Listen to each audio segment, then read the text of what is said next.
আসসালামু আলাইকুম everyone, it's me Rizon Kabir Raihan from Kabir dream city page. আশা করছি আপনারা সবাই অনেক অনেক ভালো আছেন। Welcome back to my another new blog. আজকের ব্লগে আপনাদের সাথে শেয়ার করব চট্টগ্রামের খুবই সুন্দর একটা রুফটপ রেস্টুরেন্ট নিয়ে, যেটা চট্টগ্রামের মুরাদপুর আরবি টাউনের 3 তলায়। আপনারা যারা ইউনিক ইউনিক খাবার দাবারের পাশাপাশি সুন্দর কোনো রুফটপ রেস্টুরেন্ট খুঁজছেন, তারা মাস্ট এই রেস্টুরেন্টে ভিজিট করতে পারেন। এদের ইনডোর আউটডোর দুটোই ফেসিলিটিস আছে, আপনারা ইনডোর আউটডোর দুটোই এনজয় করতে পারেন। তাছাড়া ফ্যামিলি পারফেক্ট রেস্টুরেন্ট বলতে গেলে আমি এই রেস্টুরেন্টেই সাজেস্ট করব।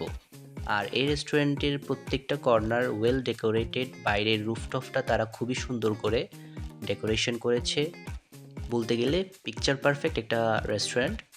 তাছাড়া এই রেস্টুরেন্টে আপনারা কোনো ছোটোখাটো ফ্যামিলি ফাংশন কিংবা বার্থডে পার্টি করতে পারেন। আমরা যেদিন গিয়েছিলাম সেদিনও দু একটা পার্টি এবং ফাংশন ছিল। তাছাড়া রুফটপ থেকে বাইরের ভিউটাও আপনারা এনজয় করতে পারেন। এই যে রুফটপ থেকে এটা হচ্ছে বাইরের ভিউ। আমরা সবাই একদম রুফটপেই বসেছিলাম পাশেই, যেন ভিউটা এনজয় করতে পারি আমরা। তারপর দিকে আমাদের অর্ডার করা খাবার চলে আসে। আমরা তাদের অ্যাপিটাইজার থেকে এই চিকেন চাউমিনটা নিয়েছিলাম। এখানে আপনাদের একটা গার্লিকের ফ্লেভার আসে এবং প্রচুর পরিমাণে ক্যাপসিকাম দিয়েছে। তারপর নিয়েছিলাম 8 পিসের এই chicken wings. To be honest, প্রত্যেকটা আইটেম থেকে আমার এই চিকেন উইংসগুলিই বেশি ভালো লেগেছে।